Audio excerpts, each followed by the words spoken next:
Look at this thing. That look like a fortress on the road, man. That's pretty cool. Like I say today, man, everybody came out today. You could tell the weather is nice.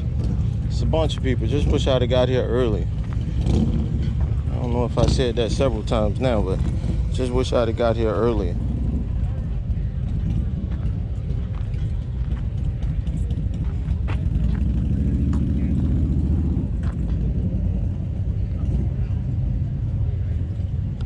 Hold on, I think I spotted something else in this box. Hold on. All right, guys, welcome back. I got another episode for you. Anywho, this D&K catch can has been working pretty good, and I'll tell you guys some of the bad things about it as well too. Some of the cons, not necessarily that there's a lot, but there's something to think about. There's a rubber seal along the top side of this catch can, and sometimes that thing can be a butt because there's a groove in the top of the lid here that it fits in. So you got to finagle it and try to get it in there, and I'll show you that later. But I got a problem thus far. What I originally did was I drilled it here because I thought I could kind of keep it out of the way from the stuff that was behind it. But now that I'm looking at it, I want it to be kind of hidden in a sense. So with that said, I went to Webster this weekend, past weekend anyways, and went and found one of these. I think these normally sell for like $70 on Harley Davidson, but I got this one for like $15. It's in pretty good shape. Also too, instead of going with the silicone in the holes, I think I was getting a little bit of drippage, but who knows. So what I did was I went and got a set screw. Let me see if I can find the, yeah, here we go. I went and got a set screw, and those were the measurements for the set screw. And it's fairly long. I wanted it fairly long to go inside and somewhat, be able to bury it down in there. That way it wouldn't wiggle out or whatever the case may be. But I probably take those back out and we'll go from there. But as of now, I think I'm going to play around with this one, the old one, and see where I can get those screws so they don't necessarily rub. And once I get them to where I want them, then I'm going to manipulate, or better yet, copy it onto the new one that I brought. So we'll go from there, and we'll bring you guys back later. I'm not going to go through the whole process of putting this on again. I've already have a video for that. So when I come back, hopefully I have a better idea where to screw the holes. So give me a minute and we'll be back. I just wanted to make sure I showed you guys this. What I did was I took my angle, my 90-degree angle, extended out a little bit. And then what I did was I butted up against that same ridge right there. And then I slid my angle all the way in so I could get that 90-degree. So right there, you can see the 90-degree.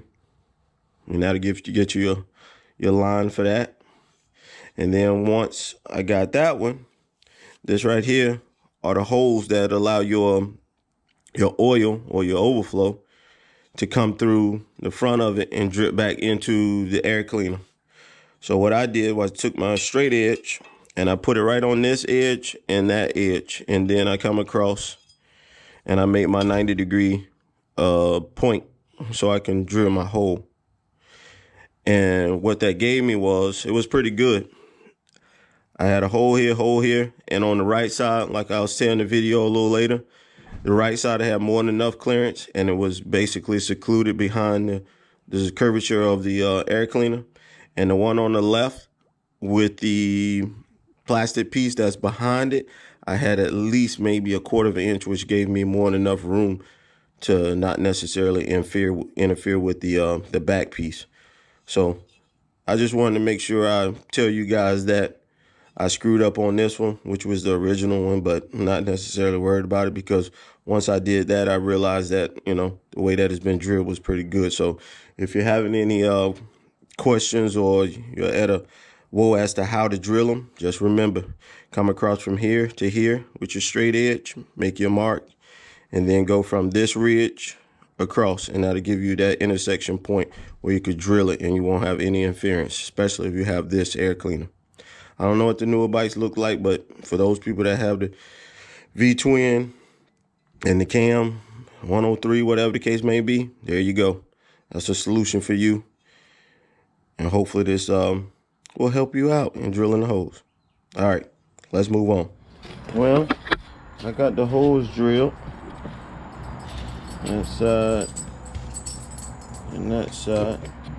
So now I gotta take this thread maker and go in here and make the threads. We got the holes drilled and we already set in our set screws in there. So I'm just doing a little mock-up. Obviously I got the tube a little long down here, but I'll try to do my best to hide that. What I did also was I put some RT gasket on there, and then I put the gasket on there as well, and I put some on the actual intake, and I put some on the air cleaner, so it'll be sandwiched in between there, and hopefully there won't be any gaps on it. So that should be pretty sweet. I like this profile better. Look at that. You can barely see the tubes in it, especially on this right side. I can sink that in a little bit more because it doesn't have anything really behind that plate. But on this side over here, and I got just barely enough space. So that's awesome. I like. Hey, I gotta show y'all this, the final product. Look how the air cleaner is now. You barely can see the tubing now. That looks really good. And I got the can suspended. I just want to figure something out for these, for my clamp holes. I don't like that look, and I'm working on that too, so I'll let you know when I get that done. So, but no, that's the final job. See how it's not poking out on that right side? On the left side, that's the closest I could get it. But that's legit.